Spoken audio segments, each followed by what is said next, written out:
कंठी धरिला कृष्णमणी, कंठी धरिला कृष्णमणी, अवघा जनी प्रकाश.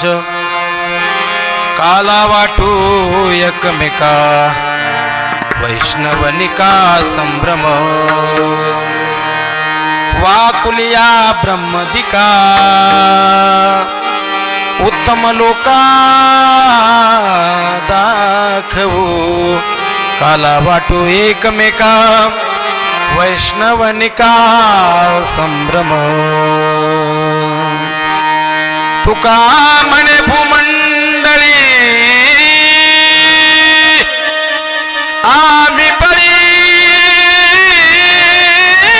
विरगाडे.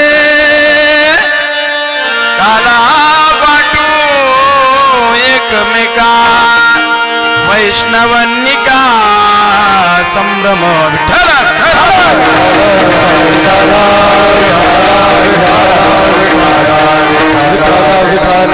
ओम नमोजी आद्या वेद प्रतिपाद्या, जय जय स्वसंवेद्यात्मरूपा. देवा तुझी गणेशू, सकलार्थमती प्रकाशू. मणे निवृत्तिदासु अवधारी जोची, हे शब्द ब्रह्माशेष. तेची मूर्ती सुवेश, जत वर्ण वपू निर्दोष मिरवत असे. स्मृती तेचे अवेव देखांगिक भाव, तेथे लावण्याची ठेवर्थ शोभा. अष्टादश पुराणे तेची मनी भूषणे, पद पद्धती खेवणे. प्रमय रत्नांची आकार, चरण युगुल उकार. बुधन विशाल मकार, महामंडल मस्तकाकारे. हे तीन एकवटले, ते शब्द ब्रह्म कमळले. ते मी सद्गुरु कृपेनं मिळ्यात बीज.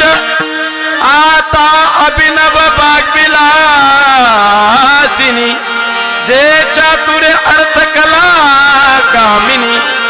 ती शारदा विश्वमोहिनी, नमिली मिया पांडुरंगा करू प्रथम. पांडुरंगा करू प्रथम, पांडुरंगा करू प्रथम, पांडुरंगा करू प्रथम.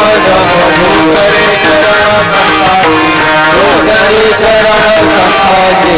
करे करण कंठ प्रवादाने कथे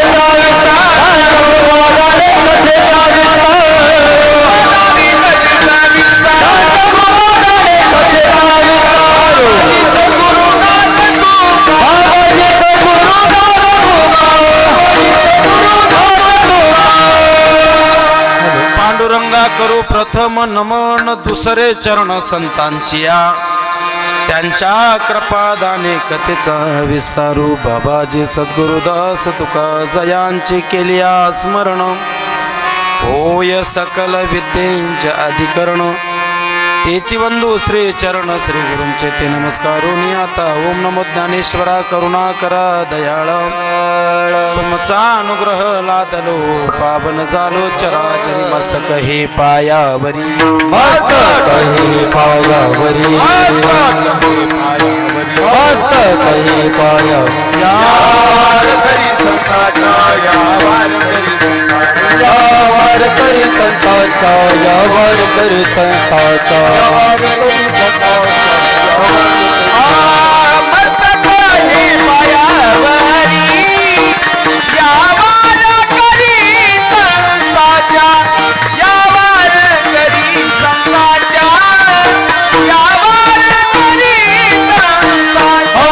मस्तक हे पायावरी, यावर करी संताचा, यावर करी संताचा, यावर करी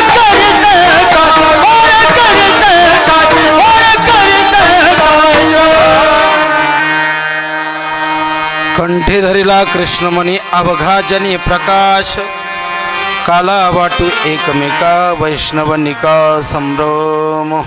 प्रस्तुत प्राप्त प्रसंगी आज या सिद्धिविनायक गणपती बाप्पाच्या प्रांगणामध्ये आपल्याला सर्वांना माहिती आहे, आज काल्याची कीर्तनाची सेवा आहे आणि त्या सेवेच्या निमित्तानं आपण सर्वजण या ठिकाणी उपस्थित झालात. खरं तर आमच्या शूटिंगवाला दादाला सांगेल इकडनं पण यांची शूटिंग घ्या आणि तिकडनं पण घ्या, ऐका ना. का सांगू का, इकडनं पिवळा रंग आहे, म्हणजे थोडंसं पिवळा जवळ आहे पिवळ्या कलरचं, म्हणजे हा देवाचा कलर आहे, ऐका ना. आमच्या माता माऊलींनी अशी बरोबर संधी साधली, इकडनं हा देवाची पार्टी इकडनं आहे आणि संतांची पार्टी तिकडनं आहे, आणि त्या देवाची पार्टी इकडं संतांची मध्ये जीवांची घालमेल चालली. गोड असं वातावरण आहे. पण सर्व नवीनच पहिला या उपक्रम, मला असं वाटतं की आपल्या मंदिरात पहिला असा उपक्रम होतोय, सुंदर असं नियोजन. खरं तर मला असं वाटतं की महिला मंडळ हे सर्व ठिकाणी अग्रभागी असतं.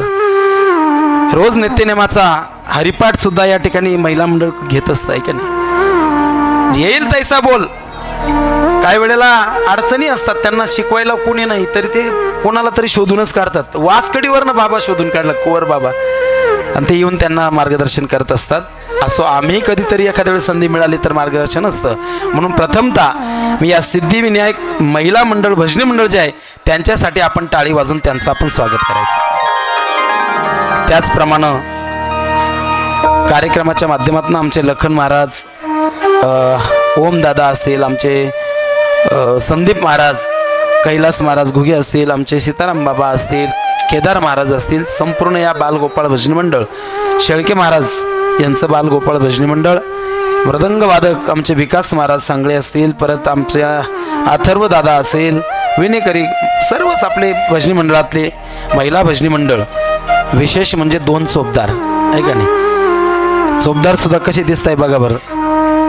आताचे चोपदार जसे गुटगुटीत दिसत आहेत तसे लग्नाच्या दिवशी सुद्धा 2000चा ड्रेस घालून सुद्धा दिसत नव्हते. ते किती छान दिसत आहे पाय बरं. दोघं मजेत येत आहे ना. आणि या कार्यक्रमाला ज्यांनी आवर्जून उपस्थित लावले आमचे गुरुवर्य श्री महंत वैद्य आचार्य राहुलजी महाराज गुरुमाऊली आश्रम. खरं तर बाबांचं प्रत्येक कार्यक्रमाला येणं असायचं. माधवानंद सरस्वतीजी महाराज या ठिकाणी यायचे. बाबांचं वैकुंठ गमन झाल्यानंतर आज तागायत बाबांच्या ज्या ज्या ठिकाणी या सेवा आहेत त्या ठिकाणी आवर्जून आपण उपस्थित राहून त्या ठिकाणी या कार्याला आशीर्वाद देण्याचं काम आमचे राहुल महाराज करतात. त्यांच्यासाठी सुद्धा आपण टाळी वाजवली पाहिजे. आणि या मंडळाचे त्यांचे जवळचे संबंध आहेत. असो त्याच या कार्यक्रमाच्या माध्यमातून उपस्थित सर्वच मान्यवर, आता मान्यवरांची सर्व गर्दी होईल आणि आजची सेवा ज्यांच्याकडे आहे. खरं तर आमचा हा सप्ताह सर्व सेवेकऱ्यांमध्ये आई वडील असतील, कोणाचे बंधू असतील, त्यांच्या स्मृतीप्रित्यर्थ या ठिकाणी आज तागायत 8 दिवसापासनं रोज नित्यनेमानं सेवा या ठिकाणी होते. मी मुद्दामून पहिल्या दिवसापासून सेवेचा जे मानकरी आहेत त्यांची नावं मी मुद्दामून घेतोय, कारण शेवटी गर्दी होणार आहे मला माहिती आहे. त्यात प्रथमतः पहिली सेवा वैकुंठवासी प्रकाश बाबूराव पानसरे यांच्या स्मृतीप्रित्यर्थ श्रीमती कांता पानसरे, सौ शालिनी व श्री गणेश पानसरे यांनी घेतली होती. दुसरी सेवा वैकुंठवासी जगन्नाथ निवृत्ती शिंदे वागेरे यांच्या स्मृतीप्रित्यर्थ सौ सुरेखा व श्री शिवाजी जगन्नाथ शिंदे अण्णा यांनी घेतली होती. तिसरी सेवा वैकुंठवासी लीलाबाई बाबूलाल अमृतकर व वैकुंठवासी शालिनी मधुकर बदाने यांच्या स्मृतीप्रित्यर्थ सौ शीतल व श्री गोविंद मधुकर बदाने यांनी घेतली. चौथी सेवा वैकुंठवासी शांताबाई गंगाधर येटाळ व वैकुंठवासी जगन्नाथ जयराम सोनवणे यांच्या स्मृतीप्रित्यर्थ सौ शारदाताई व श्री दत्तात्रय गंगाधर येटाळ, सौ लताबाई व श्री बाळासाहेब जगन्नाथ सोनवणे यांनी घेतली. 5व्या दिवसाची सेवा आई वडिलांच्या स्मृतीप्रित्यर्थ सौ सुनंदा व श्री शरद निंबाळकर व सौ पुष्पा व श्री बबन नामदेव मापारी यांनी घेतली होती. 6व्या दिवसाची सेवा वैकुंठवासी अनुसयाबाई उत्तमराव सूर्यवंशी यांच्या स्मृतीप्रित्यर्थ सौ दीपाली व श्री गणेश मच्छिंद्र सूर्यवंशी यांच्याकडे होती. 7व्या दिवसांची म्हणजे रात्रीची सेवा झाली, त्यांची सुद्धा आई वडिलांच्या स्मृतीप्रित्यर्थ सौ सुरेखा व श्री राजाराम आबाजी कोतवाल यांच्याकडे सेवा होती. आजची 8वी काल्याची कीर्तनाची सेवा म्हणजे कळसाची सेवा.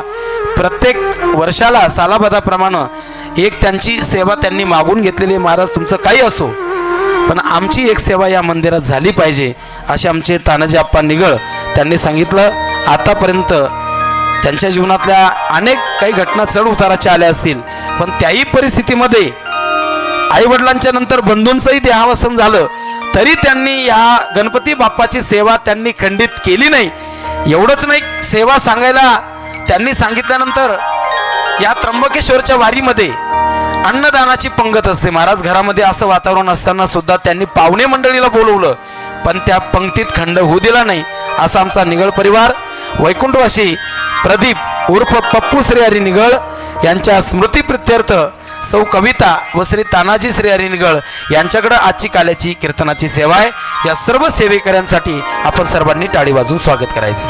विठ्ठल विठ्ठल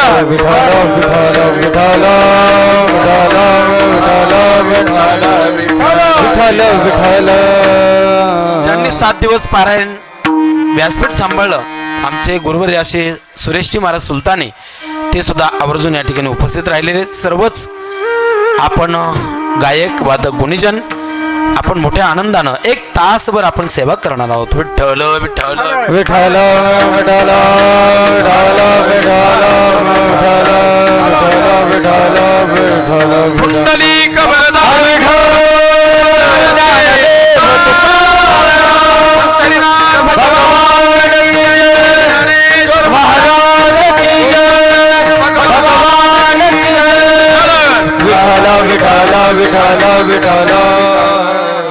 या समोर ज्या महिला येत आहेत ना, इकडे जागा आहे बघा. महिलांना थोडं जास्त, आपल्याला माहिती आहे महिलांची संख्या जास्त राहणार आहे. या पुढं मोकळी जागा आहे बघा, या बाजूने या, काही अडचण नाही.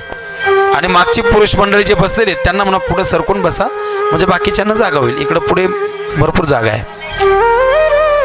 कंठी धरिला कृष्णमणी अवघा जनी प्रकाश, काला वाटू एकमेका वैष्णवनिका संभ्रम. अभंगाचा सरळ भावार्थ मी तुमच्या समोर ठेवतोय. कंठी धरिला कृष्णमणी, तुकोबराय सांगतात पहिला चरणाचा भावार्थ असा आहे, आम्ही कंठामध्ये कृष्णमणी धारण केलेला आहे. याचा अर्थ एक सरळ सांगू का तुम्हाला, आम्ही मुखानं कंठातनं आहे का नाही भगवत बाल गोपाळ कृष्णाचं आम्ही नामस्मरण करतोय आणि म्हणून तो धारण केलेला आहे. धारण करणं म्हणजे सांगू का, रात्रंदिवस नित्यनेमानं सदा नामघोष करू हरिकथा सततम कीर्तयंतो माम. आम्ही सतत त्या भगवंताचं चिंतन करतोय, नामसाधना करतोय. कंठे धरिला कृष्णमणी, आणि कंठामध्ये कृष्णमणी धारण केल्याशिवाय हे जमत नाही. तुकोबराय म्हणतात मी तो कृष्णमणी धारण केला आणि त्याचा परिणाम असा झाला, म्हणजे मी साधन करायला सुरुवात केली, त्या साधनाचा परिणाम असा झाला साध्यापर्यंत पोचतो. साध्य काय, अवघा जनी प्रकाश. या जगामध्ये जिकडे तिकडे मला प्रकाश वाटायला लागला, कुठे अंधकार आता दिसत नाही. अवघा जनी प्रकाश, सर्व सारखीच दिसायला लागले. उंच नीच, कोणी उंच आहे कोणी कमी आहे, सर्वांचा अधिकार सारखा दिसायला लागला. जगत मला जगन्नाथ दिसायला लागलं. अवघा जनी प्रकाश, कशामुळं, कंठामध्ये कृष्णमणी धारण केल्यामुळं. ऐका नाही महाराज, तुमच्या जीवनामध्ये हे साध्य तुम्हाला प्राप्त झालं, मग हे तुमच्या पुरतं तुम्ही मर्यादित ठेवणार आहात का? तुकोबराय म्हणतात आम्ही मर्यादित ठेवणारे, आम्ही संकुचित वृत्तीचे संत नाहीत. आम्ही काय करणार, आम्हाला जी अनुभूती आली आहे ती अनुभूती या जगाचंही कल्याण व्हावं म्हणून काला वाटू एकमेका. आम्हाला आलेली अनुभूती, आम्हाला मिळालेला ब्रह्मानंद आम्ही या सर्व विश्वामध्ये एकमेकाला आम्ही तो वाटणार आहोत. पण त्याच्यात एक पथ्य त्यांनी सांगितलं की वैष्णवनिका संभ्रम. निका वैष्णवाला, वैष्णवाचे प्रकार आहेत, आपण ते पुढे बघूया. निका जो वैष्णव आहे त्या निका वैष्णवाला आम्ही काय करणार आहोत, काला वाटणार आहोत.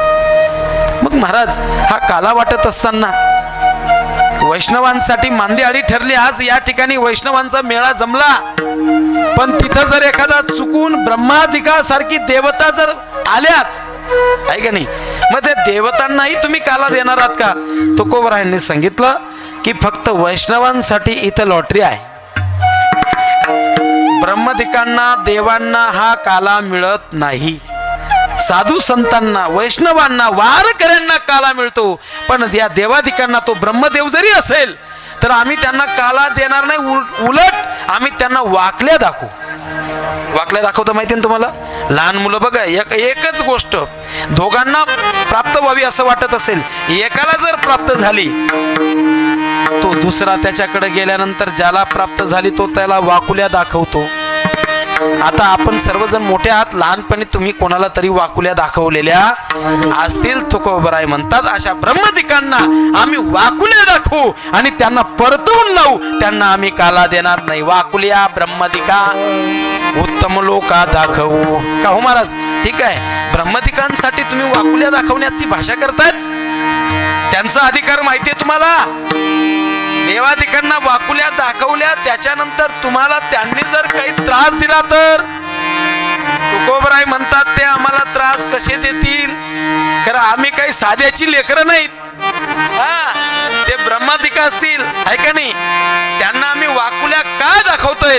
कारण आम्ही या भूमंडळावरचे वीर आहोत आणि गाड्या आहोत. तुका म्हणे भूमंडळी आम्ही बळी वीर गाडे, आम्ही बळी आहोत, बळीयांचे बळी आहोत आणि म्हणून आम्ही त्यांना वाकुल्या दाखवण्याची ताकद ठेवतो. पण या वारकऱ्यांना आणि काल्याच्या कीर्तनाला ज्यानं आता काल्याचं कीर्तन श्रवण करतायत त्यांना मात्र काला वाटू एकमेकाला, वाटू एकमेकाला, वाटू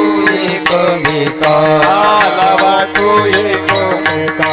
वैष्णवनिका संग्रह, वैष्णवनिका संग्रह, वैष्णवनिका संग्रह, वैष्णवनिका संग्रह, वैष्णवनिका संग्रह, वैष्णवनिका संग्रह. वाटू एकमेका, वैष्णवनिका संग्रह, वैष्णवनिका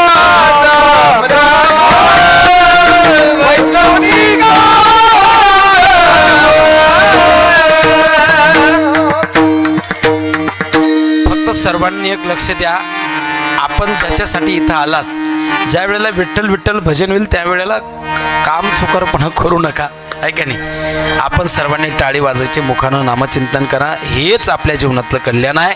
आणि म्हणून विठ्ठल विठ्ठल भजनाच्या वेळेस सर्वांनी आवर्जून खालच्याने टाळी वाजवायची, नामचिंतन करायचं आणि उभे असलेल्यांनी पावली खेळून नामचिंतन करायचं. विठ्ठल विठ्ठल, हा पावली पावली.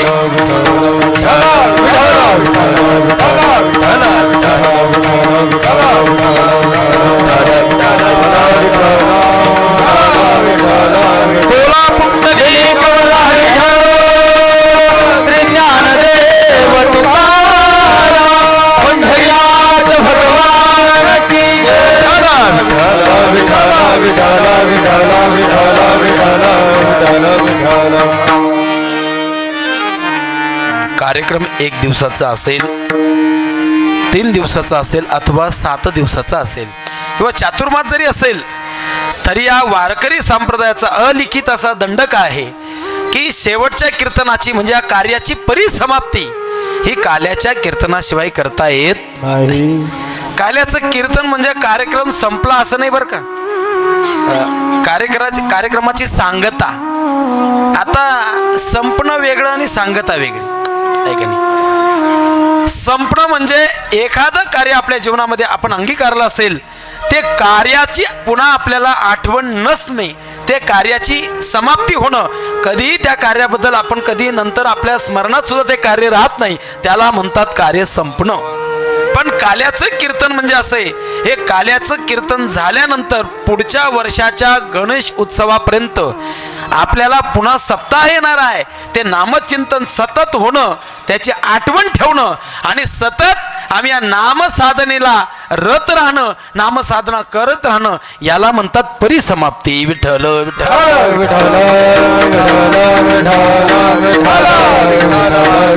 आणि म्हणून आपण सर्वजण आनंद घेत आहेत. आता 7 दिवसापासून या ठिकाणी 51 बळी या ठिकाणी कीर्तन सर्वांनी श्रवण केलेली आहेत. आपल्याला सर्वांना अनुभव आहे. काल्याचं कीर्तन हा विषय फक्त कृष्ण लीला या ठिकाणी आपल्याला सांगायचे असतात. इतर कीर्तनामध्ये आपल्याला तेवढं मोकळं बोलता येत आहे की नाही. काल्याचं कीर्तन म्हटलं का कीर्तनकार बांधलेला असतो, म्हणजे कशानं, दाव्यानं नाही. संप्रदायाचा असा नियम आहे. काल्याच्या कीर्तनामध्ये कीर्तन कोणाच्या लीला वर्णन करायच्या? चरित्र ते उच्चारावे, केले देवे गोकुळी, केले देवे गोकुळी, केले देवे गोकुळी. चरित्र ते उच्चारावे, केले देवे गोकुळी, केले देवे गोकुळी, केले देवे गोकुळी. उच्चारावे, केले देवे गोकुळी, केले देवे गोकुळी, केले देवे गोकुळी, केले देवे गोकुळी, केले देवे गोकुळी. चरित्र ते उच्चारावे, केले देवे गोकुळी. चरित्राचं उच्चारण करायचं आहे. ऐका, एक महत्वाचं वाक्य मी सांगून जाईल. भगवान कृष्णांचं चरित्र फक्त उच्चारण करायचं, आचरण करायच्या भानगडीत पडायचं. रात्रीच्या कीर्तनात ऐकलं असेल तुम्ही, स्टेटस आहे का नाही, तरी हे सुद्धा स्टेटस सारखंच वाक्य आहे. काय सांगतो ऐका. आपण कथा ऐकतो रामायणाची, आहे का नाही, कथा ऐकतो रामायणाची आणि वागतो कृष्णासारखे, म्हणून मार बसतो संसारात. विठ्ठल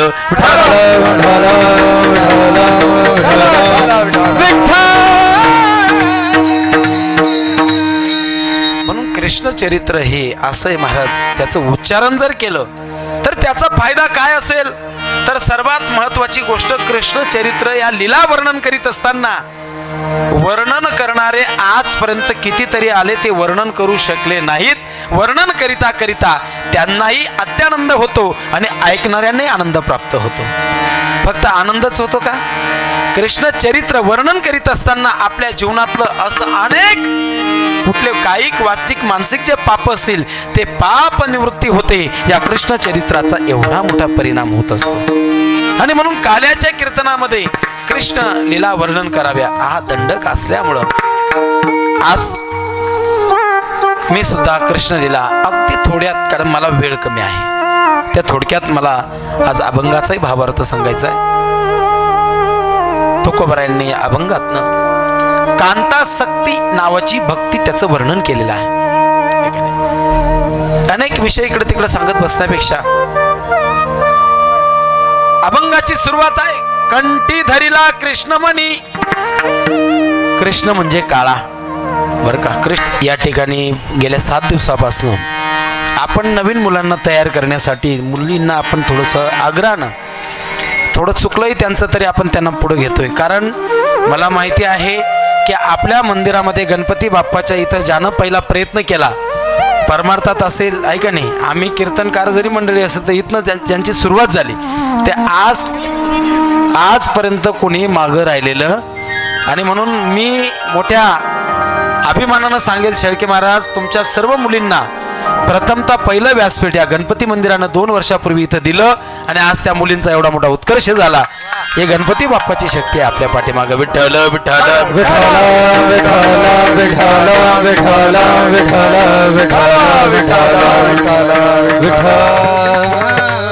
कंठी धरिला कृष्णमणी अवघाजनी प्रकाश. या जगतामध्ये आम्हाला सर्वकडं आम्ही जगन्नाथ भगवंताचं स्वरूप आम्हाला बघायला मिळायला लागलं, की ती अनुभूती प्राप्त झाली. एक नामचिंतनाची महती आहे. साधन करीत असताना आम्ही त्या जीवनामध्ये साधना करावी आणि नामसाधना करिता करिता एक दिवस आम्हालाही वाटेल की या जगामध्ये हे जग म्हणजे सर्व विश्वंभर आहे, ऐका नाही. आणि असा हा प्रत्येक नामसाधना करीत असताना तुकोबरायांना आला. पण तुकोबराय नामसाधना करीत असताना एकदा का त्यांचा स्वतः त्या जीवनामध्ये त्यांना तो आनंद प्राप्त झाला आणि मग त्यांना जगाचा विचार त्यांना यायला लागला. बुडत हे जन नदी कवी डोळा येतो कळवळा म्हणून या जगाच्या कल्याणा संतांच्या विभूती देह कर्तवी देह कर्तवी जगाच्या कल्याणा संतांच्या विभूती देह कर्तवी देह कर्तवी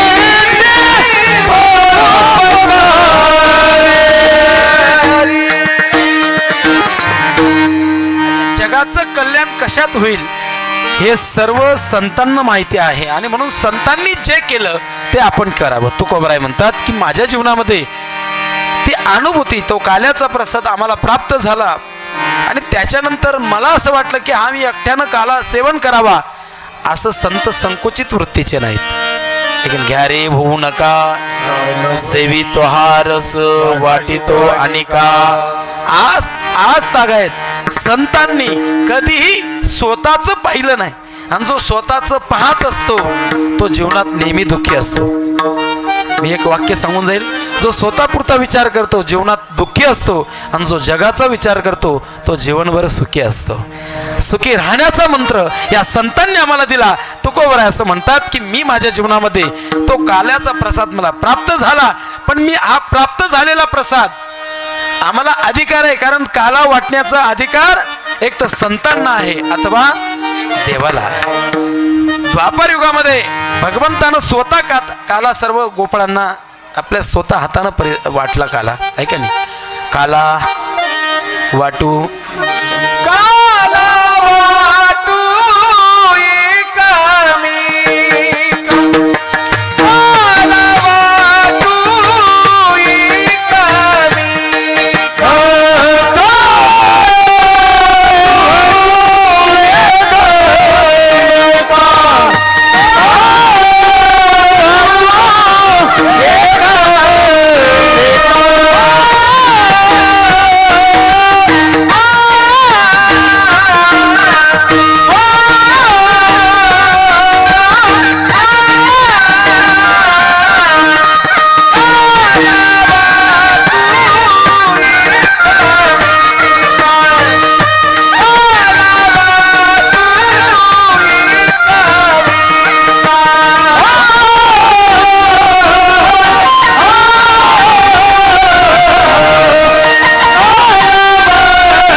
आमच्या लखन महाराजांसाठी करतायत ते वातावरण निर्मिती.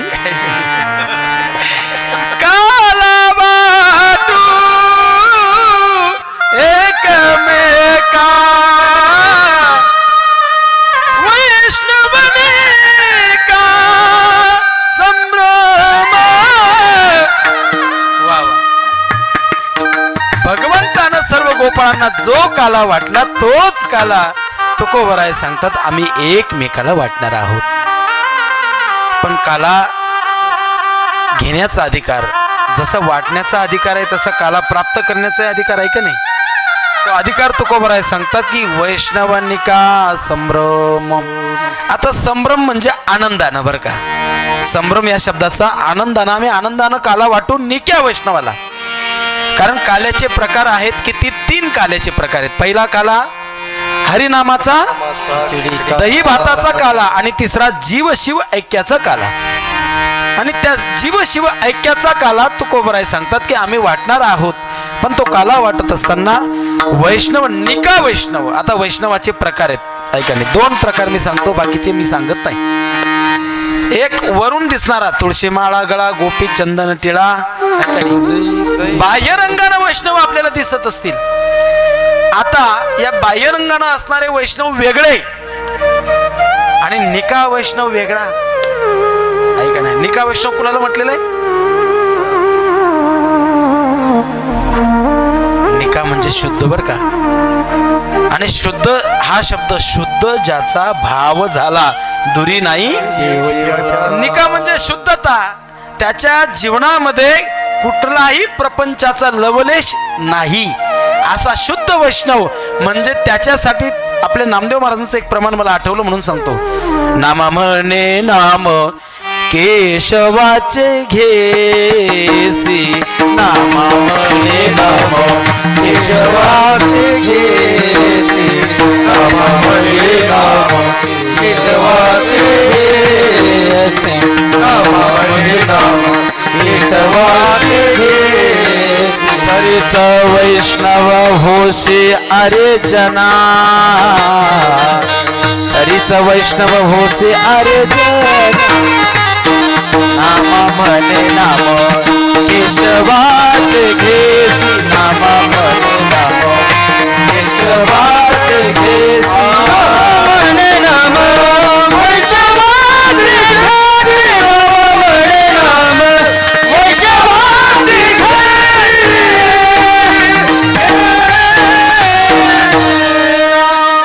एक बाह्यरंगाचा वैष्णव आहे जो आपल्याला समोर दिसतोय आहे का नाही. आता कपडे परिधान केलेले, कपाळाला गंध लावलेला आहे का नाही, गोपीचंदन लावलेला आहे, तुळशी माळा गळ्यात परिधान केलेला आहे, बाह्यरंग झाले.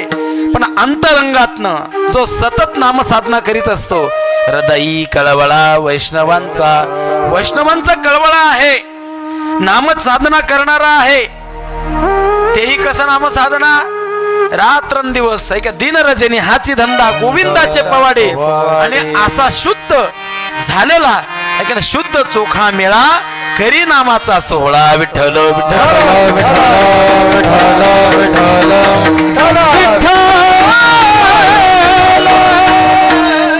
आणि म्हणून ज्याचं जीवन शुद्ध पवित्र झालेलं आहे आणि असा शुद्ध वैष्णव आहे, नित्य साधना करणारा आहे का नाही, नित्य नामसाधना करणारा आहे. आणि अशा वैष्णवांना आम्ही काला देणार आहोत. आता बसलेल्यांनी विचार करावा, कमीत कमी काला घेण्यापुरता तरी साधना झाली पाहिजे का नाही, प्रसाद मिळावा एवढी तरी साधना व्हावी. म्हणून तुकोबारायांच्या या अभंगाचा अर्थ आपण जर पाहिला तर जीवनामध्ये नामसाधना सतत असली पाहिजे. ही नामसाधना करीत असताना एक दिवस या वारकरी जीवन असं महाराज, एक दिवस एवढा अधिकार प्राप्त होतो, देवाधिकांना सुद्धा आपला हेवा वाटावा. अरे या तुकोबराय सांगतात, आम्ही काला देत असताना, भगवंतानं काला वाटीत असताना या बालगोपाळांचा कोणता अधिकार त्यांनी पाहिला हो. या बालगोपाळांचा कोणता अधिकार, त्यांचा ड्रेस तर पाहिला तर आता ते पाहता गोवळी आहे का नाही, खाय त्यांची उष्टावळी. गाई राखणारा पाहिलाय का तुम्ही, शर्टाला बटन सुद्धा राहत नाही आहे का नाही, शर्टाला बटन नाही महाराज, उघडा बंब असतो, खांद्यावर कांबळी, हातामध्ये काठी. आणि तो असा गोपाळाचा पेहरावा आमच्या भगवान कृष्णानं सुद्धा तो पेहरावा धारण केला. आणि त्यांच्या बरोबर गायी रानामध्ये चारायला गेले. कसे, खांद्यावरी कांबळी, हातामध्ये काठी चारी तळते, खांद्यावरी कांबळी, हातामध्ये काठी चारी तळते. सावळा जगदेवी रे हो, सावळा जगदेवी रे हो, सावळा जगदेवी रे हो. हातावरी कांबळी, हातामध्ये काठी चारी तळते, हातावरी कांबळी, हातामध्ये काठी चारी तळते. सावळा जगदेवी रे हो, सावळा जगदेवी रे हो, सावळा जगदेवी. माझ्याकडे काल्याची कीर्तनाची जरी सेवा असेल तरी शिवाजीनगर या ठिकाणी, या सातपूर जाधव संकुल असा, नंतर इकडं अशोकनगर, नवे अर्ध नाशिक, ज्यांनी भजन शिकवलं, ज्यांचं भजनानंदी जीवन होतं असे आमचे शिवाजी काका, सोनार काका. शेवटी जर तुम्ही त्यांचं जीवन पाहिलं, जीवन शेवटच्या श्वासापर्यंत त्या माणसानं भजन म्हटलं महाराज. अरे त्यांचा एक व्हिडिओ मी पाहिला, आमचे लखन महाराज हे सर्व भजन म्हणत होते आणि ते पलंगावर झोपून त्यांना जमेल तसे हात हलवून, मुखातनं बोल निघत नव्हता पण होठ हलत होते आणि त्यांची ती तळमळ मी स्वतः पाहिली. मी सुद्धा त्यांच्याकडनं ही गवळण शिकलोय. या गवळणीच्या माध्यमातनं मी त्यांना ही गवळण समर्पित करतो आणि त्यांच्यासाठी भगवंताच्या चरणी भाव व्यक्त करतो की हे भगवंता, गोपाल कृष्ण भगवंताला आपण प्रार्थना करूया, अशा आमच्या शिवाजी काकांना तुझ्या चरणाजवळ जागा दे विठ्ठल.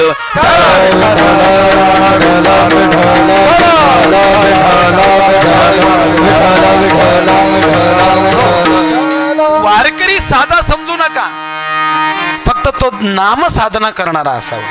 याच्या खाली अंडरलाईन करा. वारकरी याचा अधिकार देवापेक्षाही श्रेष्ठ अधिकार आहे वारकऱ्यांचा. पंढरीचा पांडुरंग जरी असेल ना, त्या पांडुरंगाला शोभा वारकऱ्याशिवाय नाही, है की नाही. वाट पाहे उभा भेटीची आवडी, तो या पांडुरंगाला पंढरपूरची वारी, जशी वारी जवळ येते ना, आषाढी महिना आल्यानंतर वारकऱ्यांना जी तळमळ असते तेवढीच अपेक्षानं वाट पाहणं आमचा पांडुरंग आहे. पण तो कोणाची वाट पाहतो? वारकऱ्याची वाट. वाट पाहे उभा भेटीची आवडी, संपदा सोहळा आवडे मनाला, संपदा सोहळा आवडे मनाला, संपदा सोहळा आवडे मनाला, संपदा सोहळा आवडे मनाला.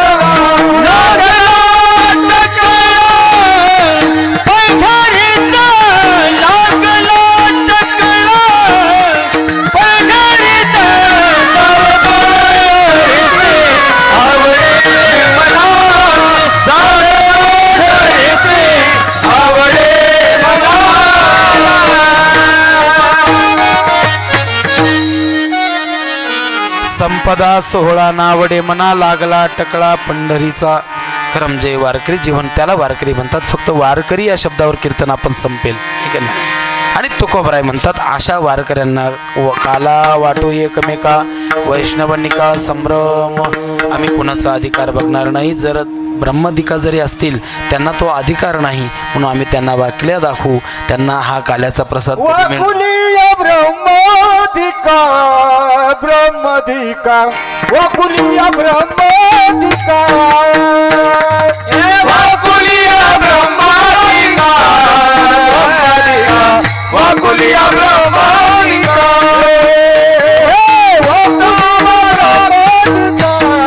ब्रह्मदिका वकुलिया ब्रह्मदिका.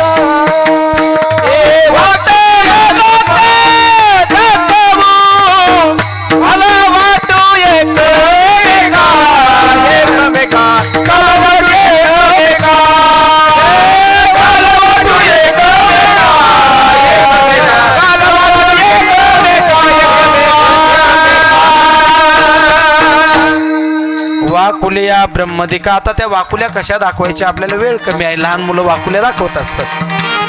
ब्रह्मदिकांना वाकुल्या तो कोबरा म्हणतात, आम्ही वाकुल्या दाखवू त्यांना. पण उत्तम लोका दाखवू, ते किती उत्तम असेल, त्यांचा किती मोठा श्रेष्ठ अधिकार असेल, पण काल्याचा प्रसाद त्यांना मिळणार.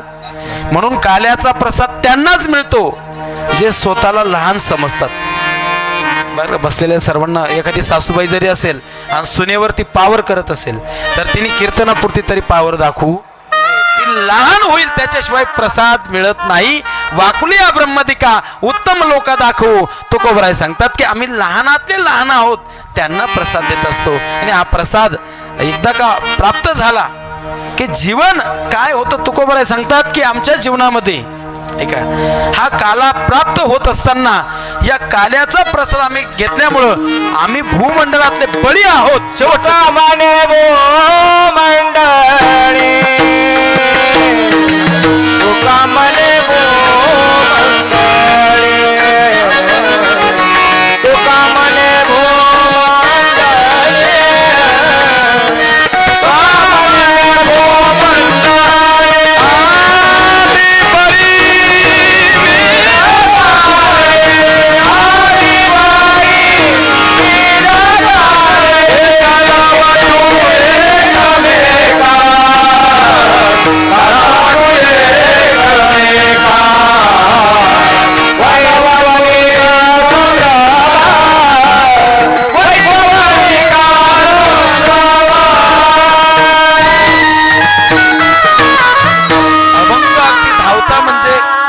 धावता मी या ठिकाणी अभंगाचा भावार्थ तुमच्यासमोर ठेवलेला आहे आणि आपण काल्याचा प्रसादाचे मानकरी व्हावं याच्यासाठी मी सर्वांना एकदा सांगेन की आपण मोठ्या आनंदानं सर्वांनी हात वरती करा आणि त्या पांडुरंगाचं भजन आपण करणार आहोत. विठोबा रघुमाई, विठोबा रघुमाई, विठोबा रघुमाई, विठोबा रघुमाई, विठोबा रघुमाई, विठोबा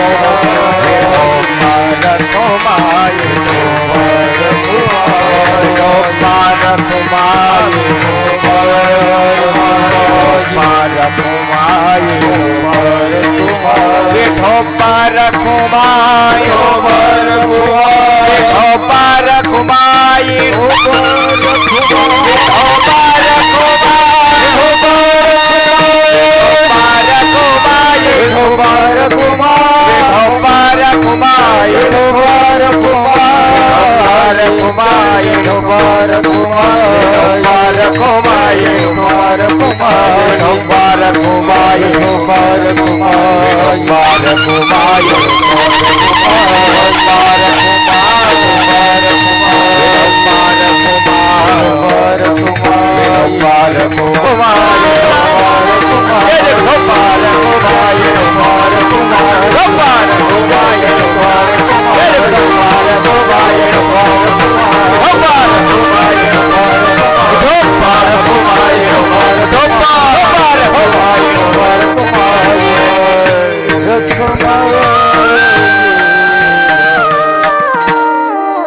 मला अगदी थोडीशी वेळ मिळाली, त्या थोडक्या वेळेत आपण या ठिकाणी थोडंसं चिंतन काल्याच्या प्रसंगाचं करणार आहोत. ज्या वेळेला भगवंत गोकुळामध्ये प्रगट झाले, आता डायरेक्ट गोकुळातच जाऊ आपण. भगवंत गोकुळात प्रगट झाले आणि त्या गोकुळवासियांना जो आनंद झाला महाराज, त्या आनंदाचं वर्णन तुकोबारांनी एका अभंगामध्ये फार सुंदर असं वर्णन केलेलं आहे. त्या गोकुळातला असा एकही माणूस नाही की तो दुःखी आहे. मला असं वाटतं की जाधव संकुल मधला आता एकही माणूस असा नाही जो दुःखी असेल. एकही दुःखी नाही, कारण 7 दिवसापासून हे बघा, आता नंदू शेट त्यांनी सांगितलं, नंदू शेट ते तुम्हाला दुःख नाही, ते आम्हाला आहे. तुम्ही कधी हसणारेच आहात, आम्हाला माहिती आहे ते तुमचं दुःख आम्हाला आहे. पण काही गोष्टी, काही जीवनामध्ये दुःख सुद्धा माणसाला भरपूर काही गोष्टी शिकवून जात असतात. आणि जीवनामध्ये एखाद्या वेळेला दुःख असं येतं माणसाला की त्या दुःखापासून माणूस असा काही सावरतो की जीवनात त्याच्या पुढे कोणतंही दुःख शिल्लक राहत. मला असं वाटतं की तो धडाच तुम्हाला यावेळेस मिळाला. विठ्ठल विठ्ठल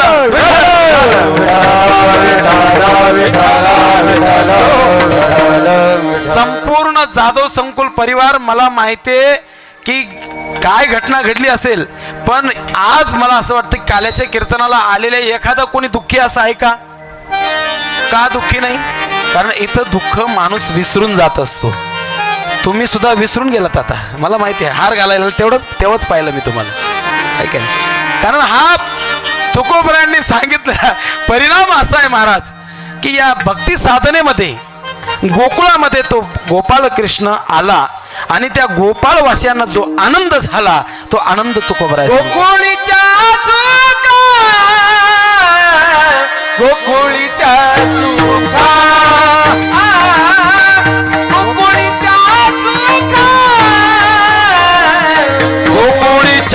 सुखा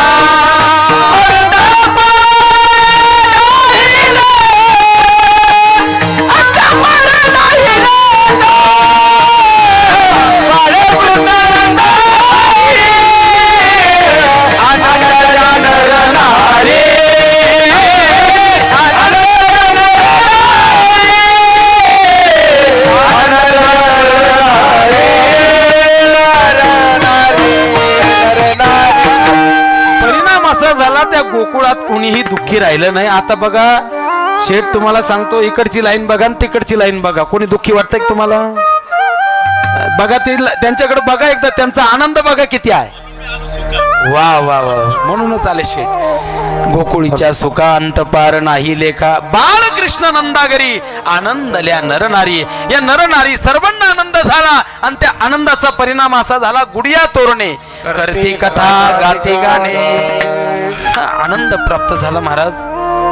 पण तो भगवान लहान होता बरं का. लहान असताना गोकुळवासी आनंदामध्येच होते, पण रांगत भगवंतानं रांगायला सुरुवात केली. ऐका, आनंद 6व्या दिवशीच भगवंत रांगायला लागले. रांगत असताना त्यानं कोणता हात पुढे ठेवला आणि कोणता तळवे तळहात तळहात टेकीत गुडघ्याने गुडघ्याने लागत, गुडघ्याने गुडघ्याने लागत, गुडघ्याने गुडघ्याने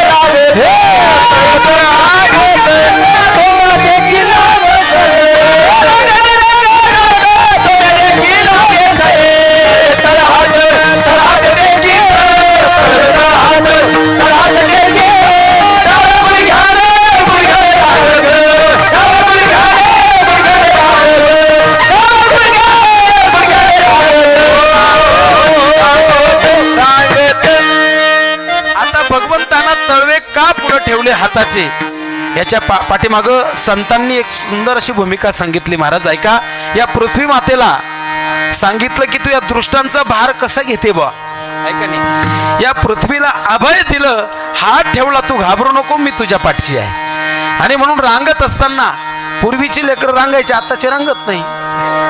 तळवे तळहात टेकीत डाव्या गुडघ्याने रांगत रंगने रांगत, चोरित लोणी रागत रंगणी, चोरित लोणी रागत रंगणी, चोरित धावून धरती गवळणी, धावून धरती गवळणी, बांधित चरणी देती गाराने, बांधित चरणी देती गाराने, शोधे साजनी हो, शोधे साजणी हो, बक्षोने तमागले नवल केले साजनी. कृष्णा कृष्णा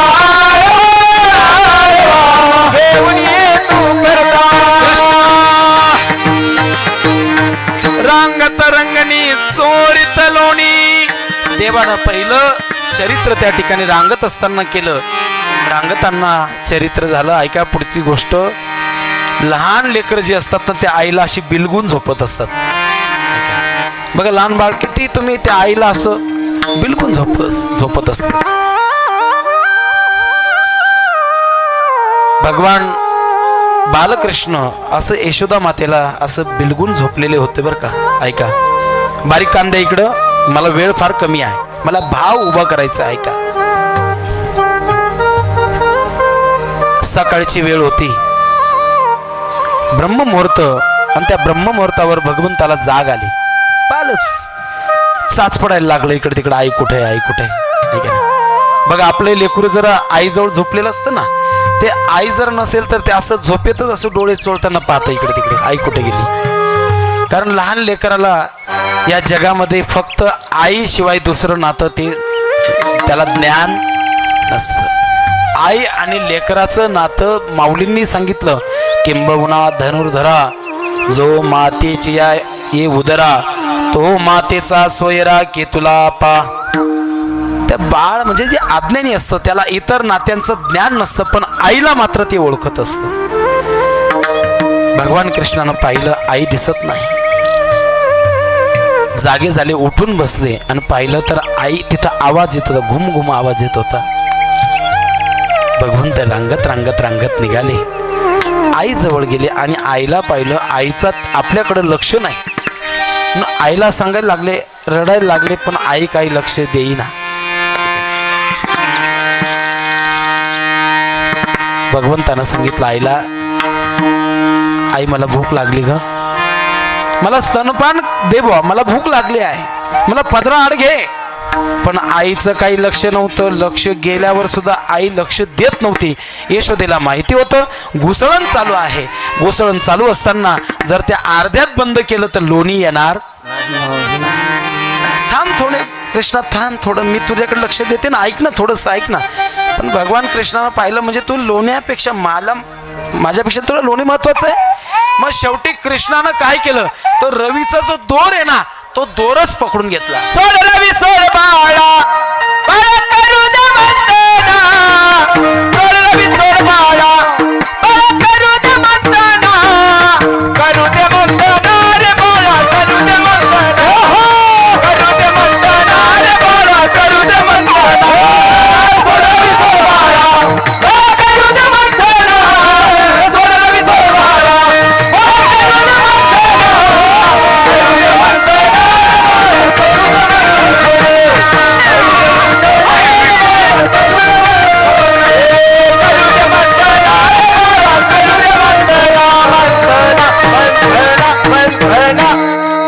यशोदा सांगायला लागली कृष्णाला, अरे सोड हरी, सोड रवी हरी, ऐका ना, करू दे मंथना, मला मंथन करू दे. कारण यशोदा एवढी तल्लीन झाली होती. ऐका, गवळणी मंथन करीत असताना काया वाचा मने त्यांची साधना चालू होती. महाराज फक्त मंथन करीत होत्या म्हणजे त्या काय अशा आपल्यासारख्या सू करीत होत्या का? त्यांच्या मुखातनं नामचिंतन चालू आहे, हातानं ते घुसळण चालू आहे आणि चित्त देवापाशी आहे. एक सुंदर अशी गवळण माझ्या वडिलांनी नेहमी ती गवळण म्हणतात, मी आज ती म्हणून दाखवतो तुम्हाला. त्या गवळणीचा भाव एवढा छान आहे महाराज. गवळण ग गवळण ग मी बाई करीते मंथन ग. गवळण ग गवळण ग मी बाई करीते मंथन गवळण ग मी बाई करीते मंथन ग.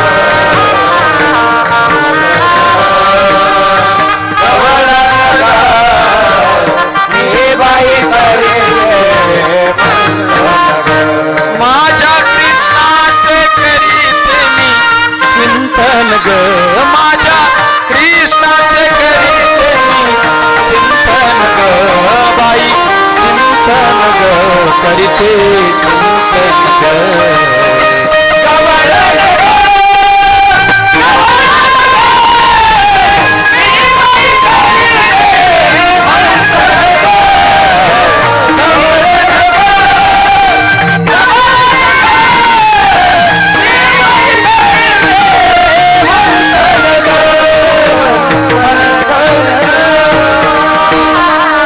शांती सुखाचे रांजण भरुनी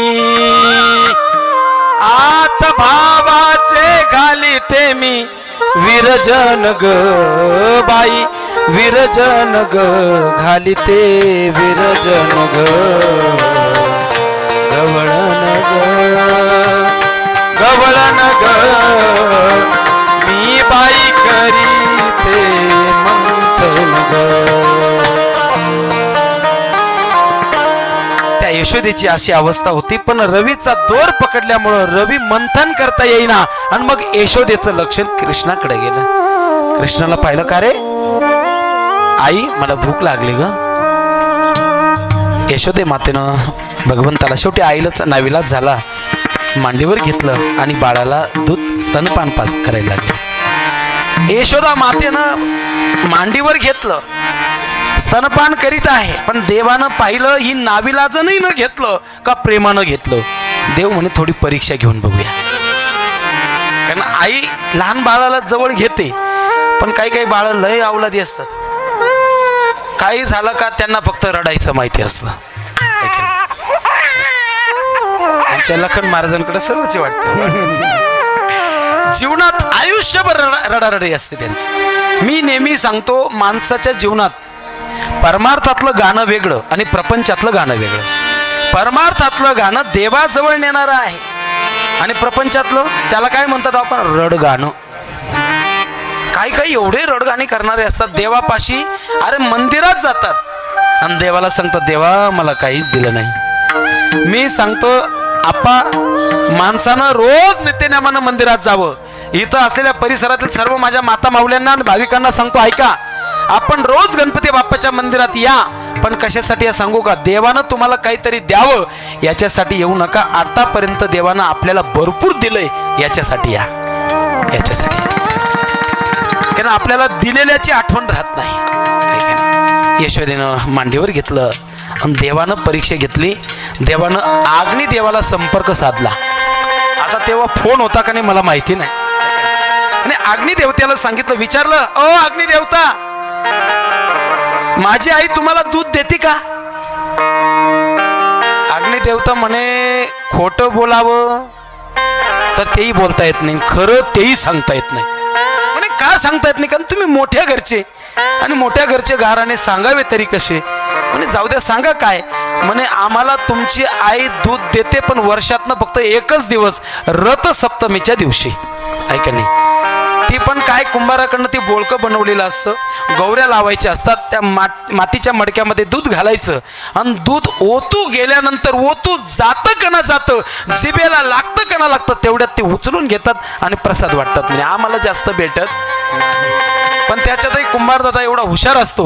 रथसप्तमीला ज्या मडक्यात दूध गरम करायचं असतं, त्या मडक्याचं तोंड एवढं छोटं असतं, अहो ते पाहूनच आमचा जीव जातो. असं अग्निदेवता म्हणतात बरं. कोणाशी? भगवान कृष्णाशी गप्पा चालल्याय त्यांच्या. आम्हाला मिळत नाही, एकच दिवस मिळतो तेवढा, रथसप्तमीच्या दिवशी. ते जिभेपर्यंत येत नाही, तेवढ्यात ऐक नाही आई उचलून घेते. म्हणे मग एक काम करा, आज चुलीवर दूध आहे, तुम्हाला काय ताव मारायचा तेवढा मारा, आणि आज तुम्हाला जेवढं दूध घ्यायचं तेवढं घ्या. अग्निदेवते प्रज्वलित झाली आणि महाराज दूध ओतू जायला लागलं. ऐका, भगवंतानं परीक्षा घेतली आईची. आईनं मला प्रेमानं घेतलं का नाविलाजानं घेतलं, आणि दूध ओतू जायला लागलं. करप वास तो बाहेर आला. यशोदा उठून तिथनं लगेच देवाला बाजूला सारलं. ऐका नाही, आणि पळत पळत निघाली, दुधाच्या पातेल्यापाशी आली. खरं सांग, माता माऊल्यांचा काही काही ठिकाणी इतका जीव असतो, इतका जीव असतो. माझ्या आईचा स्वभावावरनं बोलतो बरं का. आमच्या घरी भरपूर दूध दुभतं होतं. गरम दूध झाल्यानंतर ती जी वरची साय असते ना, साय, या माता माऊल्यांच्या त्या साईमध्ये एवढा जीव असतो. जर यदा कदाचित जर पाहुणा घरी आला, ऐका, पाहुणा आल्यानंतर त्याला जर चहा ठेवला आणि चहात जर दूध टाकायचं असेल, दूध तापवलेलं असेल, वरती साय आलेलं असेल, दूध त्या चहात टाकण्याच्या आत, दूध येण्याच्या आत पुढं काय येते? ती काय म्हणते? मी येऊ. साय म्हणते बरं का, असं मी येऊ. पण ती आई प्रयत्न करते, एवढी फू फू करते, साईला पुढे येऊ देत. दुधात थोंका पडला तरी चालेल, पण साईला येऊ देत नाही. एवढा माता माऊल्यांच्या साईमध्ये जीव असतो महाराज. ऐक, यशोदा मातेचं वेगळं काय राहणार आहे? हा, आणि अजून वरून मिश्री लावलेली असेल तर मग अजून ते तुम्ही पुढचं तुम्ही विचार करा. विठ्ठल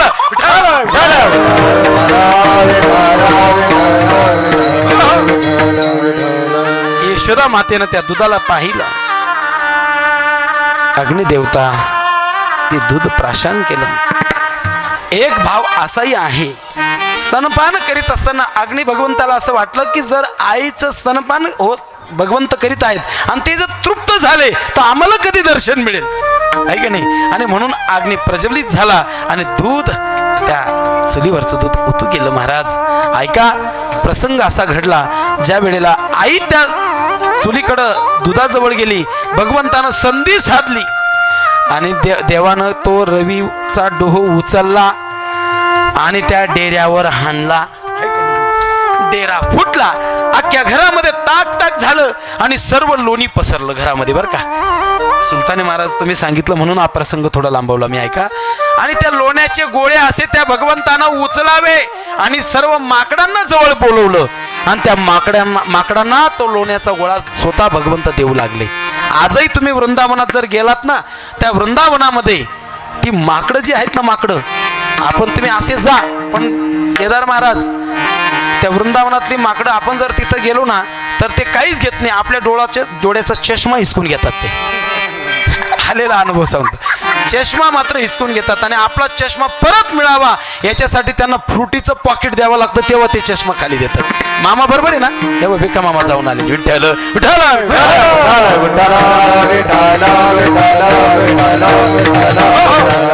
आता त्या वृंदावनातली माकडं चष्मा का काढून घेतात या जगाला ते सांगतात, तुमचा दृष्टिकोन बदला. तुमचं स्थित्यांतर झालं पाहिजे, तुमचं वृत्यांतर झालं पाहिजे.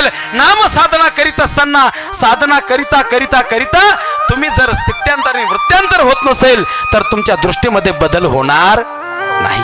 दृष्टी बदलली पाहिजे. हा समाज एका डोक्याचा नाही. बरं, या जगामध्ये एक सांगू का शेलार मामा, जो देवाचं काम करणारा आहे, चांगला माणूस आहे ना, त्याला लोक जास्त नावं ठेवतात.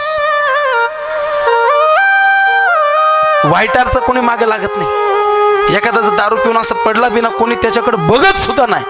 पण चांगला काम करणारा असेल ना, त्याला मात्र समाज अडथळे करीत असतो. मी व्यासपीठावरून आज जबाबदारीनं बोलतो.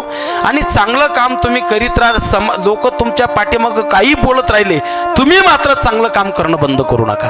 कारण माझ्या जीवनातला अनुभव सांगतो महाराज. आता तुम्हाला वाटतं आम्ही वारकरी आहे, आता काय असं काही वेळेला या लेकरांना शिकवण्याच्या उद्देशानं, तर माझा एक स्वभाव आहे. आजपर्यंत माझ्या वडिलांनी जेवढं मला काही शिकवलंय, मी लहानपणी लहान असताना, खरं तर माझी आई अशिक्षित आहे, हे बोलू नाही, पण माय बापाचं सांगितलं पाहिजे, खरं आहे ते. आई अशिक्षित आहे, एकही शाळा तिनं पाहिलेली नाही, पण भगवद्गीता पूर्ण आईची पाठ आहे. ऐका, आमचं घरातलं एक जो आमचा दिनचर्या काय होती सांगतो तुम्हाला. वडील मशीन शिलाई काम करायचे.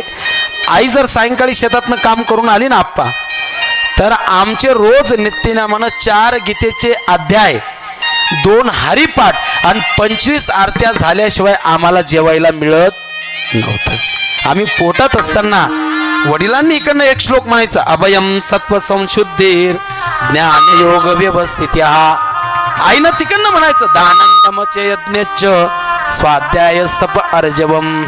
आणि एक गीता, अशी गीता व्हायची खेळून मिळून. आईनं एक श्लोक म्हणायचा, वडिलांनी एक श्लोक म्हणायचा, आणि आई भाकरी थापायची ती चुलीवर घालायची. आम्ही आईच्या पोटात असताना आमच्यावर गर्भसंस्कार झाले आणि त्या भाकरी खाल्ल्या, म्हणून आजपर्यंत या व्यासपीठापर्यंत आलो. ही आई वडिलांची कृपा आमच्यावर, आणि त्या कृपेचा प्रसाद आपल्यालाही सर्वांना प्राप्त व्हावा. मी का पुढं लांबवलं, कारण आपल्या जीवनामध्ये लेकरांना संस्कारित करण्यासाठी आई वडिलांची जबाबदारी असते. कारण चांगल्या माणसाला अडचणी येत असतात. पण शेलार मामा, मी एक जबाबदारीनं सांगून जाईल, एखाद्या चांगल्या माणसाबद्दल जर तुम्ही चुकीचं काही बोलत असाल ना, ऐका बरं का, एखाद्या चांगल्या माणसाला जर तुम्ही चुकीचं काही बोलत असाल तर देव तुम्हाला शिक्षा दिल्याशिवाय राहत. कारण त्याचं काम करणारा तो असतो, आणि त्याच्याबद्दल जर तुम्ही वाईट कुणाचं ऐकून कोणी, कारण हा समाज विचित्र आहे, या समाजाच्या नादी लागलात ना, हा समाज चांगलं तुम्हाला करू देणार. आणि देव आपल्याला अशी शिक्षा देतो ना, त्या शिक्षेतनं आपण शिकावं आणि पुन्हा उठावं आणि चांगल्या माणसाला सहकार्य करावं. विठ्ठल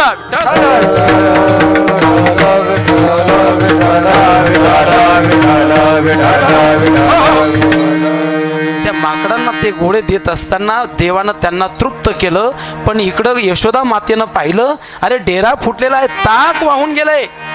अरे ताक, देवानं ताक कधी जवळ केले. ता म्हणजे ताकद, हा, आणि क म्हणजे कायम. ज्याच्यात कायम ताकद नसते त्याला म्हणतात ताक. आणि ते ताक देवानं पाहिलं. का ग आई, माऊलींच्या हरिपाठातला एक चरण मी तुम्हाला एक आठवलं म्हणून सांगतो. मंथुनी नवनीता तैसे घे अनंता. माऊली असं म्हणतात की मंथुनी नवनीता, ते मंथन केल्याशिवाय लोणी येत नाही. का ग आई, या सर्व वेदांचं सार, 18 पुराण असलेल्या सर्वांचं सार मी आहे, आणि मी तुझ्या पुढे असताना तू मंथन का करते. अगं माझ्याकडे लक्ष दे ना. भगवंतानं आईशी संवाद करावा. आणि शेवटी यशोदा मातेला कळालं ताक सांडलं गेलेलं आहे. तिनं काठी घेतली आणि देवाला शोधायला लागली. आता भगवंताचं तोंड त्या माकडांकडे होतं. माकडं देवाकडे पाहतायत, लोणी भगवंत त्या माकडांना खाऊ घालतायत. आणि अशा प्रसंगानं आई पाठीमागून काठी घेऊन आली, आणि ते कोणी पाहिलं, माकडांनी पाहिलं. माकडं भराभर पळून गेले. भगवान कृष्णानं पाहिलं, चांगलं होतं, आतापर्यंत माझ्या हातानं लोणी खात होते, गेले कसे काय, म्हणून मागं फिरून पाहिलं तर आई काठी घेऊन उभी आहे. आणि मग देवानं पाहिलं, अरे काठी हातात आहे. आणि मग देव पुढे पळायला लागले. ऐका, भागवतकारांनी एवढं सुंदर चिंतन केलेले. भगवंत पुढे आणि आई पाठीमागं. पळता पळता पळता यशोदा मातेच्या डोक्याचा जो गजरा आहे ना, त्या गजऱ्याची फुलं सर्व निखळून गेली, फक्त धागा शिल्लक राहिला. एवढं देवानं दमवलं. कुणाला? यशोदा मातेला. शेवटी ती थकली आणि म्हणे काय करावं, हा सापडत नाही. तिनं हातातली काठी सोडून दिली आणि मग भगवंत तिच्या जवळ आले. बघा, जीवाच्या हातात जे जड आहे ना, जड म्हणजे प्रपंच, हा आपण जोपर्यंत सोडत नाही तोपर्यंत भगवंत आपल्याला साध्य होत नाही. तो सोडावा लागतो. आणि मग भगवंत जवळ आले. यशोदा मातेनं पाहिलं, अरे काय झालं, काय आई, काय झालं, काय झालं. त्याला सर्व कला माहिती होत्या. आईनं जवळ घेतलं. तू मला एवढा त्रास देतो, एवढा त्रास देतो, मी तुला आता बांधून काढीन. आई म्हणे बांध खुशाल, आहे का नाही. भगवंताला आई बांधायला लागली. उखळाला बांधण्यासाठी दावं घेतलं बरं का महाराज. आणि असं भागवतकार असं सुंदर वर्णन करतात. राजा परीक्षिती वर्णन करतात. परीक्षितीचा पुढचा विषय एवढा गंभीर आहे, गोड आहे. दावा आणलं आणि देवाला बांधायला लागले. बांधायला लागले, दोन बोट दावं कमी पडलं. असा वेळा पडला पण 2 बोट दावं कमी पडलं. आईनं दुसरं दावं आणलं, त्या दाव्याला दुसरं दावं बांधलं. पुन्हा एक गरका पडला आणि 2 बोट कमी पडलं. मी सांगतो की घरातले अख्खे दावे संपून गेले. राजा परीक्षिती ऐकत होते, शुकाचार्य सांगत होते. परीक्षिती राजा सांगायला लागला, ते दावे कुठपर्यंत, हे दावे कधी संपणार. त्यावेळेस शुकाचार्यांनी एवढा सुंदर विचार त्या परीक्षितीला सांगितला, जोपर्यंत तुमच्यातला अहंकार आणि तुमच्यातला मान जात नाही तोपर्यंत 2 बोट जागा शिल्लक राहते, भगवंत बांधला जात नाही. शेवटी सर्व देवाला त्या लीला असतात. भगवंतानं स्वतः बांधून घेतलं. अरे बांधणं काय देवाला सोपं आहे का महाराज. तो बंदिस्त होत नाही, तो बांधला जाणारा नाही. आमच्या जनाबाईनं एका अभंगात काय वर्णन केले महाराज. हृदय बांधे खाना केला धरीला पंढरीचा चोर, धरीला पंढरीचा चोर, धरीला पंढरीचा चोर, धरीला पंढरीचा चोर, धरीला पंढरीचा चोर, धरा बांधून ये घोर.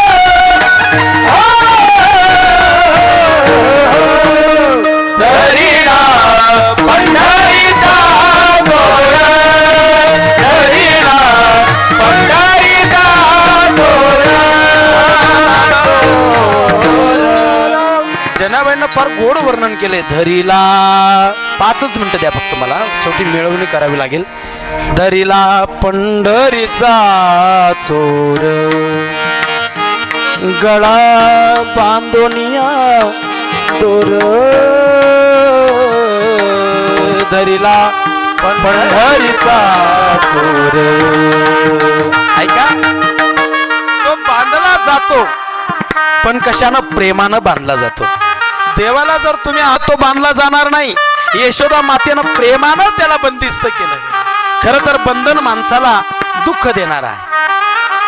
बंदिस्त जीवन एखाद्या घरामध्ये जर तुम्हाला कोंडून दिलं तर तुम्हाला दुःख होईल का आनंद होईल? बंदिस्त जीवन, बंधन आहे माणसाला दुःख आहे. बंधनापासून उकललेल्या इतर परमार्थामध्ये बंधन नको आहेत, पण प्रेम जर असेल ना, प्रेम बंधनात जर बंदिस्तान, तो भगवंत प्रेमानच बांधला जातो. थोर प्रेमाचा भुकेला आची दुष्काळ तयाला. यशोदा मातेनं बांधलं त्याला, प्रेम प्रीतीचे तो बांधला. हा, प्रेम प्रीतीचे बांधले. तो बंदिस्त झाला यशोदा मातेनं. पुढचं फार गोड चरित्र महाराज, पण आता माझी वेळ संपली. खरं तर असं अनेक चरित्र भगवान कृष्णानं त्या गोकुळामध्ये केले. थोडंसं मोठा झाला. आता हे रांगत असणारे चरित्र सांगत होतो मी आतापर्यंत. थोडासा मोठा झाला आणि मोठा झाल्यानंतर खोड्या करायला लागला. ऐका, आपली सुद्धा लेकरं खोड्या करतात आणि मी खोड्या करणाऱ्या मुलांना, मी मुलांच्या बाजूचा आहे, लक्षात घ्या. खोड्या करायलाच पाहिजे. जे लेकरं खोड्या करीत नाही, ऐका, ते पुढं जीवनात यशस्वी होत. तुम्ही म्हणाल महाराज तुम्ही केल्याय का खोड्या? अरे आम्ही केल्या ना खोड्या. कारण आमच्या बापासमोर मी माझी एक खोडी सांगतो, म्हणजे ती मी माझं स्वतःचं वर्णन सांगत नाही. ऐका, 1च मिनिटात सांगतो का कशी खोडी झाली. आप्पा आमच्या गावामध्ये, आमचे वडील म्हणजे गावाचे तंटामुक्तीचे अध्यक्ष, आणि गावामध्ये एक रेंजर आले, फॉरेस्टर. आमच्या वडिलांचं एक ध्येय होतं, गावामध्ये कुऱ्हाडबंदी आणि चराईबंदी झाली पाहिजे. याच्यासाठी गावाच्या विरोधात गेले. आमच्या वडिलांनी जंगल राखलं आणि आज आमच्या जंगलामध्ये हजारो झाडं दिसत आहेत. आमच्या वडिलांची पुण्य आहे. गावाच्या विरोधात जाऊन चराईबंदी आणि कुऱ्हाडबंदी केली. त्यावेळेला त्या रेंजर साहेबांना आमच्या गावात मध्ये आले आणि वडिलांचा आणि गावकऱ्यांचा सन्मान करण्यासाठी एक मोठी सभा घेतली बरं का. आणि मी कितीला होतो? चौथीची गोष्ट सांगतोय. सभा जाहीर झाली आणि योगायोगानं रेंजर साहेब आले. त्यांनी डिकीमध्ये 2 लाख रुपये ते आणले. राजदूत गाडी माहिती आहे तुम्हाला? राजदूत, काळी राजदूत जुनी. त्या गाडीचं वैशिष्ट्य असं होतं, ती गाडी जर तापल्याशिवाय लवकर चालू होत, पण एकदा का तापली का मग मातली, मग तिला पळायला कोणाचीच बरोबरी राहायची नाही. ती गाडी त्यांनी आणली, एका लिंबाच्या झाडाखाली लावली आणि सभा अशी रंगात आली महाराज. आणि मोठ्या भावानं मला सांगितलं, म्हणे आपल्याला गाडी भेटत, चल म्हणे आपण ही ढकलून घेऊन जाऊन शिकू गाडी. भाऊ बसायला आणि मी ढकलायला. गाडी गावाच्या 1 किलोमीटर दूर नेली. इकडनं तिकडनं आमचं चालू. आणि त्या गाडीमध्ये पैसे, आम्हाला काही पैशाचं घे नाही. आता चौथीचं असणार ही खोडी काही छोटी खोडी का महाराज. ज्या वेळेला सभा संपली, रेंजर साहेब म्हणे माझी गाडी चोरीला गेली. म्हणे गाडी चोरीला गेली त्याचं दुःख नाही, पण गाडीच्या डिक्कीमध्ये 2 लाख रुपये. एकदम जिवंत सांगतो बरं जे ते. रेंजर साहेब तिकडनं सांगतायत, या पारखे साहेब या. रेंजर साहेब पुढे आले. वडील गावाचे तंटामुक्तीचे अध्यक्ष.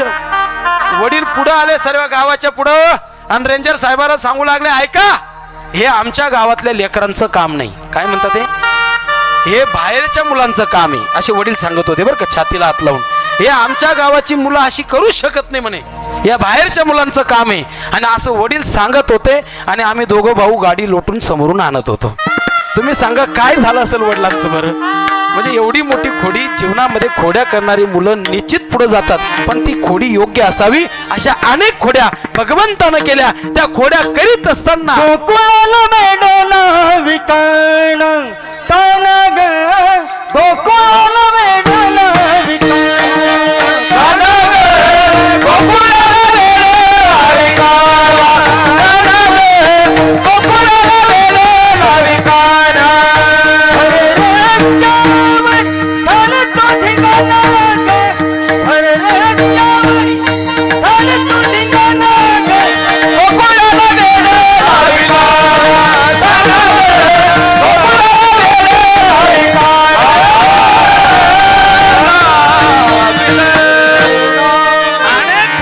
होत्या. गोकुळाच्या बाजूला एक गाव होतं, त्याच्यातली एक गवळण म्हणे, असा कोण आहे तो, काय खोड्या करतो म्हणे, माझ्याकडे येऊ द्या मी पाहते.